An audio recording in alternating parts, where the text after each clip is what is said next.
বিসমিল্লাহির রহমানির রহিম। আসসালামু আলাইকুম ওয়া রাহমাতুল্লাহ। ভাই সাথী বিন্দু, আমাদের আলোচ্য বিষয় চলছে নিয়ামত সম্পর্কে 27 নম্বর পাঠ। 27 নম্বর পাঠের কয় আলোচনা হয়েছে নিয়ামত সম্পর্কে। এখন নিয়ামতের মূল্য আলোচনা হবে, নিয়ামত কত দামি এই সম্পর্কে বিস্তারিত কথা আলোচনা হবে। আমরা সকলে মনোযোগ সহকারে শুনবেন ইনশাআল্লাহ। তো ভাই সাথে আল্লাহ সুবহানাহু ওয়া তাআলা দুনিয়াতে অসংখ্য নিয়ামত আমাদের জন্য দিয়েছে, যে নিয়ামত আমরা গুণে শেষ করতে পারবো না। তো মহান আল্লাহ সুবহানাহু ওয়া তাআলা যে সমস্ত নিয়ামত দিয়েছে এগুলো সেসব আম নিয়ামত। আমরা দূর থেকে যা কিছু দেখছি এ সমস্তগুলো হয়েছে আম নিয়ামত। আল্লাহ পাক আমভাবে সকলকে দিয়েছে, কোনো মানুষকে কম বেশি করেনি খো। কিন্তু আল্লাহ সুবহানাহু ওয়া তাআলার কাছে এটা যে দামি যে নিয়ামত এবং খাস নিয়ামত, সেটা হচ্ছে ভাই ইমান। ইমান হয়েছে দামি নিয়ামত। ইমানের কি দাম বলা হয়েছে? একজন ইমান আল্লাহ থাকবে তো আল্লাহ সুবহানাহু ওয়া তাআলা এই দুনিয়ার পুরো নিজাম খেয়ে বাকি রাখবে। এই পৃথিবীতে কিয়ামত হবে না একজন ইমানদারের খাতিরে। তাহলে একজন ইমানদারের কত দাম? তো ইমান হয়েছে ভাই খাস নিয়ামত। এই ইমানের কারণে কি হবে? মানুষ জাহান্নাম থেকে বাঁচবে, জান্নাতে পৌঁছাবে। তো এই নিয়ামত আল্লাহ আমাদেরকে দিয়েছে, এখন সেই নিয়ামতের কদর করতে হবে।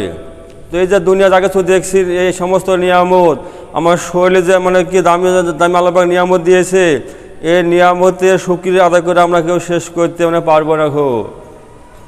আমরা শেষ করতে পারবো না।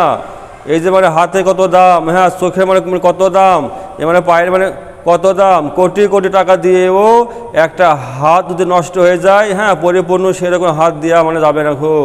একটা পা যদি নষ্ট হয়ে যায় তো কি এই পাখি আর পুনরায় সে রূপ বানানো যাবে না যেমন আমার ছিল।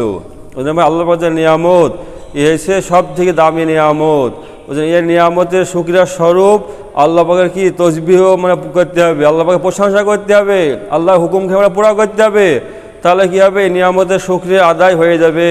কিন্তু লক্ষ টাকা দিয়েও এই নিয়ামতে আমরা হক আদায় করতে পারবো না খুব। তো এক সময় হযরত আবু হানিফা রহমতুল্লাহ আল্লাহ জামানায় ওই সময়তে একজন সাধারণ ঘরের ছেলে, দেখতে শুনতে ভালো, এবং সেই ছেলেটা একটা বড় লোকের মেয়ের সঙ্গে ভাব ভালোবাসা করেছিল, মহব্বত হয়েছিল।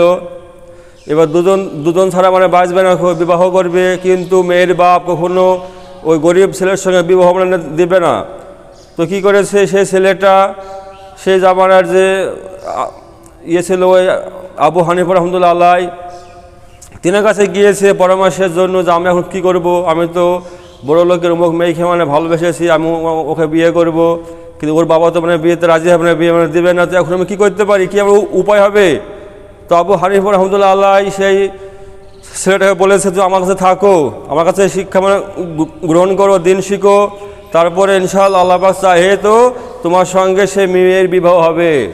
আল্লাহ পাক চাইলে সব কিছু সম্ভব, কোনো কিছু অসম্ভব নয়। তুমি আমার কাছে থাকো, তুমি দিন শিক্ষা করো।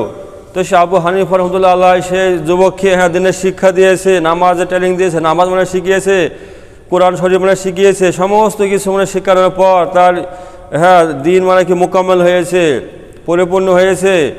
এরপরে সেই আবু হানিফা রহমতুল্লাহ আল্লাহ বলছে যে ঠিক আছে, আগামীকাল তুমি একটা টাইমে এসো, বিয়ের ব্যাপারে কথা বলা যাবে। তো যখন সেই তারপরের দিন সেই যুবক ছেলে গিয়েছে, আবু হানিফা রহমতুল্লাহ আল্লাহ বলছে আচ্ছা তুমি এক কাজ করো, তুমি তো বিবাহ করবে সে বড় লোকের মেয়ের সঙ্গে, কিন্তু তার বাবা তো তোমার সঙ্গে বিবাহ দিবে না। তো তুমি এক কাজ করো, তোমার যে দুটো চোখ আছে এই চোখ দুটো আমাকে তুলে দিয়ে দাও, আমি তোমাকে 2 লক্ষ টাকা দিচ্ছি। তখন সে যুবক বলছে না, এটা তো সম্ভব না, এই 2 লক্ষ টাকার জন্য আমি চোখ দিয়ে দেবো, তাহলে আমি তো দুনিয়াটা আমার অন্ধকার হয়ে যাবে, এটা দেওয়া যাবে না হো। তারপরে কি বলছে, তাহলে এক কাজ করো, তাহলে যদি চোখ দেওয়া নাই যায় তাহলে তোমার লাখটা কেটে দাও, তোমার লাখ টাকা বিনিময়ে আমি তোমাকে আরও 2 লক্ষ টাকা দিব। তুমি না, এটাও দেওয়া যাবে না, লাখ দিলে আমার দেখতে ভালো লাগবে না, আমাকে লাখ চলে গেলে ওই মেয়ে আমাকে বিবাহ করবে না, অতএব আমি লাখ দিতে আমি পারবো না খো। তারপরে বলছি তাহলে তুমি কাজ করো, তোমার একটা হাতকে কেটে দাও, এই হাতের বিনিময়ে তোমাকে আমি 1.5 লক্ষ টাকা দিচ্ছি। তো সে যুবক সে হাত দিতে রাজি হয়নি খো। তারপরে বা হাতে কথা বলেছে, সে যুবক বা হাতও দিতে রাজি হয়নি খো। তারপরে বলছে তাহলে কাজ করো, তোমার পা কেটে দিয়ে দাও, ডানকির পাটা গোটা দিয়ে দাও, আর ওই পায়ের পরিবর্তে তোমাকে আমি 5 লক্ষ টাকা দিচ্ছি, তুমি নিয়ে নাও, তারপর তোমার বিবাহ হয়ে যাবে। তো তো বলছে না, এটা সম্ভব না, আমি সারা জীবন পঙ্গু হয়ে যাবো, অতএব পা দেওয়া যাবে না। 5 লক্ষর বিনিময়েও পা দেওয়া যাবে না খো। তারপরে পায়ের কথা মানে বলেছে। তারপরে কি বলছে, তোমার কিডনির মধ্যে দিয়ে দেওয়া দুটো, তার বিনিময়ে তোমাকে আমি কি 20 লক্ষ টাকা দিব। এইভাবে এক একটা শরীরের অঙ্গ যে আছে, এই সমস্ত অঙ্গ নাম ধরে মানে বলেছে। বলার পরে বহুত টাকা দেওয়ার জন্য বলেছে, কিন্তু ওই যুবক কোনো কিছু দিতে রাজি হয়নি খো। আসলে এটা অসম্ভব, তাই কি না? আমার হাত না থাকলে আমি টাকালে কী করবো? যদি আমার চোখ না থাকে তো টাকালে আমি কী করবো? তাই কি না? বাস্তব কিনা তাই? আমার পা যদি তুমি চলে যাওয়া, যে পা না থাকে তাহলে আমার টাকালে কী হবে? অতএব যুবক কিন্তু কোটি কোটি টাকার বিনিময়েও তার শরীরে কোনো অঙ্গ দিতে রাজি হয়নি খো। তারপরে বলছে ঠিক আছে, তাহলে তুমি বাড়ি যাও, আমি মেয়ে বাবার সঙ্গে কথা বলবো। তারপরে আবু হানিফা রহমতুল্লাহ আল্লাহ মানে চলে গিয়েছে সেই মেয়ের মানে বাড়িতে। যাওয়ার পরে সেই সাক্ষাৎ করেছে, বলছে আমি একটা তোমার মেয়ের জন্য বিয়ের পয়গাম নিয়ে এসেছি, খুব মানে ভালো ছেলে, আল্লাহ দিনদার পরেজগার, আল্লাহকে ভয় করে 5 ওয়াক্ত মানে নামাজ পড়ে, দিনদার ছেলে, এবং সম্পদও খুব আছে, তার কাছে কোটি কোটি টাকার মানে মাল আছে, তার কাছে কোটি কোটি টাকার মাল আছে। সে আমাকে বেচতে মানে রাজি হয়নি খো। সে আমার কাছে বেচতে রাজি হয়নি খো। আমার সে গেলার দরকার ছিল, আমি কিনতে চাইছিলাম, কিন্তু এমন এমন মাল আছে ওর কাছে। হ্যাঁ, কোনো মালের দাম আমি বলেছি মানে কি ওই 5 কোটি টাকা, তবুও দেয়নি খো। কোনো মালের দাম বলিস আমি মানে কি 10 লাখ, তবুও সে দিতে রাজি হয়নি খো। তাহলে চিন্তা করেন ওর কাছে কত পরিমাণ টাকা আছে, অতএব ও বিশাল মানে ধনী। তো এরকম আমি দামি জায়গা থেকে সম্বন্ধ নিয়ে এসেছি, আপনি বিবাহতে রাজি হয়ে যান, আপনার মেয়ের সঙ্গে ওই ছেলে বিবাহ দিয়ে দেন। এবার সেই ধনী ব্যক্তি একে চিহ্নে আবু হানিফা রহমতুল্লাহ আলাইহি যে বিশাল আল্লাহ পরেজগার, এর দ্বারা কোনো ধোকা মানে কেউ মানে খাবে না, ধোকা মানে কাউকে মানে দিবে না, নেককার। তো ওর কথা মতো সে কি রাজি হয়ে গেছে, ঠিক আছে, তাহলে সেই ছেলের সঙ্গে বিবাহ দেওয়া যাবে। সে দিনখান ঠিক করে সেই ছেলের সঙ্গে বিবাহ হয়ে গেছে। এবার বিবাহ দেওয়ার পরে সে যখন নিয়ে এসে বাড়িতে, তো দেখছে সে সাধারণ মানে ঘর, সাধারণ মানে বাড়ি, আর সে যা বলেছিল সম্পদ, সে কোনো সম্পত্তি নাই খো। তখন ওই ধনী ব্যক্তি ডাক করি, সাহেব হানিফা রহমতুল্লাহ আলাইকে, কী ব্যাপার, তুমি আমাকে ধোকা দিয়েছো, কই সে তো কোনো সম্পত্তি নাই খো। তুমি যে বললে আর কোটি কোটি টাকার সম্পদ আছে, তো কই সে সম্পদ? এ তো সাধারণ মানুষ, তো গরিব মানুষ, আর আমি এলাকার ধনী ব্যক্তি, আমার সম্পদের শেষ নাই খো। আর তুমি আমার সঙ্গে ধোকাবাজি মানে করেছো, তোমার কঠোর শাস্তি দেওয়া হবে। তো আবু হানিফা রহমতুল্লাহ আলাইহি কি বলেছিল, যে শোনো, আমি কোনো মিথ্যা কথা বলিনি, কাউকে আমি ধোকা দিইনি খো, আমি যা বলেছি ঠিকই বলেছি। আমি ওই ব্যক্তিকে কাছে আমি সম্পদ চেয়েছিলাম, ওই ব্যক্তির কাছে যে সম্পদ আছে 2টো চোখ, আমি চোখ চেয়েছিলাম, আমরা বলেছিলাম তোমাকে চোখটা দিয়ে দাও, তোমাকে 2 লক্ষ টাকা দেবো, সে রাজি হয়নি খো। এমনি করে সমস্ত ঘটনা মানে পেশ করেছে, যে হাতের দাম বলেছে, পায়ের দাম, এরপরেও কিন্তু ও দিতে রাজি হয়নি খো। আর আমি এই কথা আপনার সম্মুখে মানে বলেছি যে ওর কোটি কোটি টাকা সম্পদ আছে, যে সম্পদ আমার কাছে বেচতে রাজি হয়নি খো। তার চিন্তা করেন এর থেকে দাম বেশি হবে কি না? তো অত আমি ধোকা দিইনি খো। আর এই ছেলে হচ্ছে কি আল্লাহ দিনদার পরেজগার, আর একজন দিনদারের কাছে কী হবে, এ দুনিয়ার সমস্ত যা সম্পদ আছে তার থেকে একজন ইমানদারের দাম বেশি আল্লাহর কাছে, আল্লাহর কাছে সম্মান বেশি। তো এ পরেজগার আল্লাহ। আর একজন পিতামাতার দায়িত্ব কি? একজন পিতামাতার দায়িত্ব হয়েছে বিবাহ দেওয়ার সময়, হ্যাঁ, যে মেয়েকে বিবাহ দেওয়ার সময় কী দেখতে হবে? দিনদারি দেখতে হবে, পরেজগার আল্লাহ দেখতে হবে, আল্লাহকে ভয় আছে কিনা দেখতে হবে, সে নামাজ পড়ে কিনা দেখতে হবে। কেননা দুনিয়া আছে ক্ষণস্থায়ী, 60 বছরের জিন্দগি, এ জিন্দগি কেটে যাবে, কিন্তু আখেরাত মানে কাটবে না খো। ওই যে আমাদের যে নমুনা মুহাম্মদ মুস্তাফা সাল্লাল্লাহু আলাইহি সাল্লাম, তিনার যে মানে মহব্বতের মানে কি কন্যা হযরত ফাতেমা রাদিয়াল্লাহু আনহা, তিনার বিবাহ দিয়েছিল কার সঙ্গে? কোটিপতির সঙ্গে দিয়েছিল কি না? দিয়েছিল না। দিয়েছিল কার সঙ্গে? সাধারণ মানে কি গরিব মানুষ, অসহায়, যার বাড়িতে একবেলা খাবার হতো না, 3 দিন যাদের আখা মানে জলে নিখো, এই সেই মানে কি গরিব মানুষ হযরত আলী রাদিয়াল্লাহু আনহুর সঙ্গে বিবাহ দিয়েছিল। কেন? দিনদারের মানে কারণে। দিন ছিল, নামাজি ছিল, আল্লাহ ছিল, পরেজগার, তো কি দিনের মানে প্রাধান্য দিয়েছিল। তো ভাই, আমরা এই দুনিয়াকে মানে বলি যে দুনিয়া ক্ষণস্থায়ী, ধোকা, কিন্তু আমরা কি বিয়ের সাথে সময় উপর দিকে আমাদের চোখ থাকে, আমরা উপরের দিকে দেখি, এটা আমাদের কি, এটা আমাদের মুনাফিকি ছাড়া আর কিছুই না। তো আপনার বিবাহ, আপনার জামা হয়েছে কি পরেজগার আল্লাহ, আপনার তো টাকা পয়সা কোনো অভাব নাই খো, কিছু আপনি হাদিয়া মানে করে দিয়ে দেন, তারা কি সংসার করে মানে খাক, তো কী হবে? এহকাল জিন্দগি কেটে যাবে, আখিরাতে কি কামিয়াব হয়ে যাবে যদি দিনদার হয়। যেহেতু দিনদার আল্লাহ, এর সঙ্গে দিনের কাজ করবে, কী হবে? এহকালে পড়াকালে কামিয়াব হয়ে যাবে। অতএব আমি আপনাকে ধোঁকা দিইনি খো, আমি যা করেছি সঠিক কাজ মানে করেছি। তো ভাই সাথী সে মানে সাথীটা মেনে নিয়েছে যে তাই তাই তো ঠিকই আছে, এটা ঠিকই আছে, আমার ছেলে তো আমার জামাই তো দিনদার আল্লাহ, আমার তো অঢেল সম্পদ আছে, কিছু সময় দিয়ে দেবো ইনশাল্লাহ, কি তাহলেই এই দুনিয়ার 60 বছর জিন্দগি মানে কেটে যাবে। তো কী হবে, ও পরকালে কি আখিরাতে আল্লাহ যদি চাহে তো কী হবে, ওরা জান্নাতে মানে পৌঁছে যাবে, সুখ ভোগ করবে জান্নাতে, যেহেতু অনন্তকালের জিন্দগি। আর দুনিয়া সে ধোকা এসি এই নাই, তো ভাই কি ও সে ধনী ব্যক্তি মেনে নিয়েছে। তো আজকে আমাদের সমাজে এই রোগ কিন্তু আছে। আমরা বিয়ের সময় কি দেখি, মানে টাকা পয়সা দেখি, দাবি করি আমরা খুব দিনদার আল্লাহ পরেজগার, কিন্তু আমরা বিয়ের সময় কি দেখি, উপর দিকে দেখি। আরে তোমার হচ্ছে কোটিপতি, তোমার সম্পদে কোনো অভাব নাই, তাহলে একটা সাধারণ গরিব ছেলে যদি দিনদার হয় তাহলে তোমার অসুবিধা কি? কিন্তু সম্পদ দিয়ে দিলে তো কী হয়, ও জিন্দগিতে মানে কেটে যায় কি না? কিন্তু তা না, দেখবে কি মানে কোটিপতি দেখবে, মানে লেভেল মানে মিলাবে, কোটিপতি দেখবে।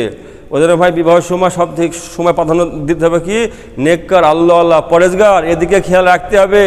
কেননা দুনিয়ার 60-70 বছরের জিন্দগি কেটে যাবে, কিন্তু আখিরাতের জিন্দগি কিন্তু ভাই কাটবে না খুব।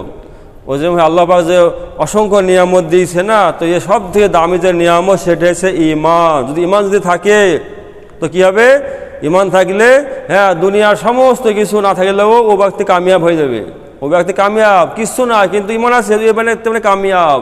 যদি একজন আল্লাহ দিনদার যদি কি গাছতলায় বাস করে, দুনিয়ার কোনো সম্পদ নাও থাকে, তো কি বলা হয়েছে যে একজন ঈমানদারের খাতির আল্লাহ পাক দুনিয়ার নিজামকে বাকি রাখবে। আর দুনিয়ার সমস্ত মানুষ যদি ডাক্তার মাস্টার ইঞ্জিনিয়ার হয়ে যায়, আকাশ ছোঁয়া বিল্ডিং মানে বানিয়ে ফেলে, তবুও এই সমস্ত মানুষের জন্য আল্লাহ পাক দুনিয়াকে এক মুহূর্ত রাখবে না। কেননা আল্লাহর কাছে এই দুনিয়ার সম্মানের কোনো দাম নাই খো, সম্মান হচ্ছে একমাত্র ঈমানের। আল্লাহ পাকের ভয় পরেজগারি এটা আল্লাহর কাছে কি গ্রহণযোগ্য হবে? এটা মানে কি আখিরাতে কাজে লাগবে? তাছাড়া এ দুনিয়ার কোনো সম্পদ এর কোনো মূল্যই নাই খো, আল্লাহর কাছে দুনিয়ার সম্পদের কোনো দাবি নাই খো। গন্ধ দুনিয়া আছে পচা মরা বকরির সঙ্গে আল্লাহ রসুল সাল্লাল্লাহু আলাইহি সাল্লাম তুলনা করে সাহাবাদেরকে বুঝিয়েছিলেন যে দুনিয়ার বাস্তবতা, দুনিয়ার হকিকত কি, যে দুনিয়া আসলে একটা মূল্যহীন বস্তু, দুনিয়া আসলে মূল্যহীন মানে পচা বস্তু, মরা একটা জানোয়ারের মতো। তো মরা জানোয়ারের সঙ্গে সম্পর্ক কার হয়? মরা জানোয়ারের সঙ্গে সম্পর্ক হয় কার? কুকুর শিয়াল দেখে না, শকুন, এদের সম্পর্ক হয়। তো যারা ভাই কি দুনিয়াকে প্রাধান্য দিয়ে হ্যাঁ গাধার মধ্যে দুনিয়াতে মানে খেটে মানে চলে যাচ্ছে, এরা কি হয়েছে, এরা ওই রকমই ওই পর্যায়ের মানুষ। এদের আক্কেল নাই খো, এদের আক্কেল নাই খো। যারা দুনিয়াকে প্রাধান্য দিয়ে দুনিয়ার পেছনে পুরো জিন্দগি লাগিয়ে দেয়, আখিরাতকে ভুলে যায়, এরা আসলে নির্বোধ বোকা। বুঝলেন, আমাদের যে নিয়ম আল্লাহ পাক দিয়েছে এর মধ্যে সব থেকে দামি নিয়ম হচ্ছে ঈমান। ঈমান এখানে বাঁচাইতে হবে, ঈমান নিয়ে আমাদেরকে আখিরাতে যেতে হবে। তবে আল্লাহ সুবহানাহু ওয়া তাআলা আমাদের সকলকে এই নিয়ামতের সঠিক হক মানে বোঝার তৌফিক দান করুক। আল্লাহুম্মা আমিন, আল্লাহুম্মা আমিন। দুনিয়ার যে সমস্ত মানে নিয়ামত এগুলো হয়েছে হায়াতের সঙ্গে সম্পর্ক বাকি, হায়াত বাকি, তো এ সমস্ত আমার কাজে লাগবে, এ হাওয়া আমার মানে কাজে লাগবে, রৌদ্র আমার কাজে লাগবে, আমার সমস্ত মানে কি হাত পা বডি চোখ কান মুখ সমস্ত আমার কাজে লাগবে, উপকার আসবে। কিন্তু মৃত্যু হয়ে গেলে এ সমস্ত নিয়ামত শেষ হয়ে যাবে, এর আর কোনো কাজে লাগবে না, আমার কোনো লাভ মানে পৌঁছাবে না। কিন্তু ঈমান এমন একটা দামি জিনিস, যদি ঈমান থাকে তো কী হবে, ঈমান কি মানে কবরে সাথ দিবে, ঈমান কবরে সাথ দিবে, পুলসতের সময় কি মানে পার হওয়ার সময় মানে সাথ দিবে, মিজানে পাল্লার সময় কি মানে আমাকে পার করবে, আমাকে আমল আমাকে মানে ঝুঁকিয়ে দিবে ঈমানে। ওই জন্য খাস নিয়ম হচ্ছে ঈমান।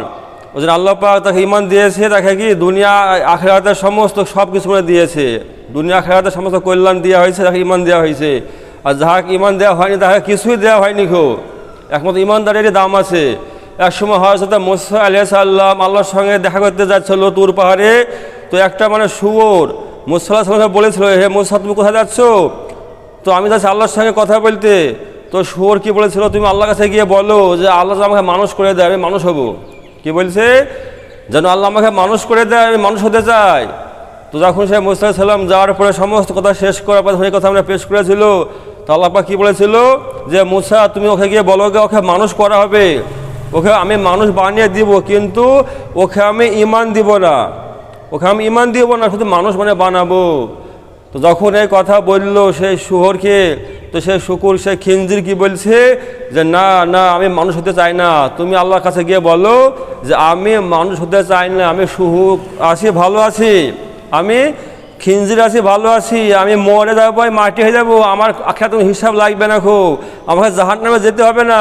কিন্তু মানুষ হওয়ার পরে যদি আমার ইমান না থাকে, যদি আমি ইমান নিয়ে চলতে না পারি, তো কী হবে? কিয়ামতের মাঠে আল্লাহ আমাকে জাহান্নামে জ্বালানি করবে, আমাকে জাহান্নামে পড়তে হবে। অতএব এটা আমি সহ্য হতে পারবো না, এটা আমাদের সম্ভব হবে না। তুমি আল্লাহর কাছে গিয়ে বলো আমি ওই রকম মানুষ হতে চাই না যে মানুষের ইমান নাই। খুব ওই জন্য ভাই, একটা বনের জন্তু, একটা খিনজির, সেও কি ইমান ছাড়া মানুষ হতে চায়নি। ওরা কি ইমানের মূল্য বুঝেছিল। কিন্তু আজকে আমরা আফসোস, আজকে আমরা দুনিয়ার সব কিছু মূল্য আমি বুঝেছি। হ্যাঁ, সোনা চাঁদি হীরা জহরাত মানে মুক্তা ধান চাল গম পাটের দাম আমি বুঝেছি, জানি, কিন্তু ইমানে যে কত দামি সম্পদ, ইমানের কি মূল্য, এই ইমানের মূল্য আমরা কিন্তু বুঝিনি। যার জন্য আমরা কী করছি, ইমান আমরা কি সামান্য সামান্য জিনিসের জন্য আমরা ইমানকে মানে বিলিয়ে দিচ্ছি, ইমান আমরা নষ্ট মানে করে ফেলছি। বুঝলেন ভাই, ইমান খুব দামি বস্তু। ইমান কি মেহনত করে জিন্দিগিতে আনতে হবে, দামি বস্তু এমনি এমনি পাওয়া যায় না। ওই জন্য মেহনত করে জিন্দিগিতে ইমান আনতে হবে, কেননা ইমান হচ্ছে সব থেকে দামি নিয়ামত।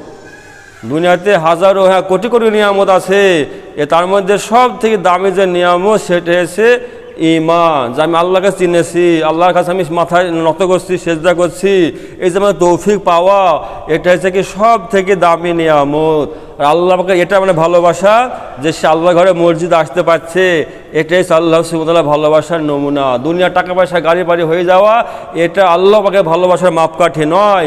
আল্লাহ পাকের ভালোবাসার মাপকাঠি হয়েছে দিনের বুঝ পাওয়া। যে দিনের বুঝ পেয়ে গেল সেই কি লাভবান হয়ে গেল, সেই কামিয়াব হয়ে গেল। আর যে দুনিয়ার সমস্ত সম্পদ মানে পেয়ে গেল, কিন্তু দিনের বুঝ থেকে মানে কি খালি হয়ে গেল, ও জিন্দগি ভর বেকার হয়ে গেল, জিন্দগি বরবাদ হয়ে গেল। যদি দুনিয়ার সম্পদ হয়ে যাওয়াটা কামিয়াবি হইতো, তাহলে ফেরাউন, নমরুদ, সাদ্দাত, কারুন এরাও কামিয়াবি হইতো, কেননা এদের কাছে দুনিয়ার কোনো সম্পত্তির অভাব ছিল না। হ্যাঁ, অঢেল সম্পদ ছিল, বাদশাহী ছিল, ক্ষমতা ছিল, কিন্তু একমাত্র ইমান না থাকার কারণে কী হয়েছে, ওরা বরবাদ হয়ে গেছে, ধ্বংস হয়ে গেছে। কিয়ামত পর্যন্ত ওদের কি নামের উপরে আল্লাহ পাকের অভিশাপ আছে, মানে আল্লাহর লালত আছে। তাহলে ইমান কত বড় দামি বস্তু, কিন্তু আজকে আমরা ইমানকে বুঝতে মানে পারিনি। ওই জন্য ভাই, হ্যাঁ, দুনিয়ার সমস্ত নিয়ামতের থেকে সব থেকে দামি নিয়ামত হচ্ছে ইমান। আর দামি জিনিস এমনি এমনি আসে না, ক্ষেত্রে মেহনত করতে হয়। তো বা ইমানকে শেখার জন্য, ইমানকে আমরা বোঝার জন্য অবশ্যই অনেকে জানমাল সময় লাগাতে হবে, আল্লাহ রাস্তায় যেতে হবে। আমরা প্রত্যেকে যাবো ইনশাল্লাহ। আল্লাহ সুবহানাহু ওয়া তাআলা আমরা প্রত্যেকে ইমানের উপরে মেহনত করে ইমানকে বানিয়ে, হ্যাঁ, দুনিয়ার মধ্যে সব থেকে দামি নিয়ামত ইমান, সেই ইমান নিয়ে কবরে যাওয়ার তৌফিক দান করুক। আল্লাহুম্মা আমিন। আল্লাহ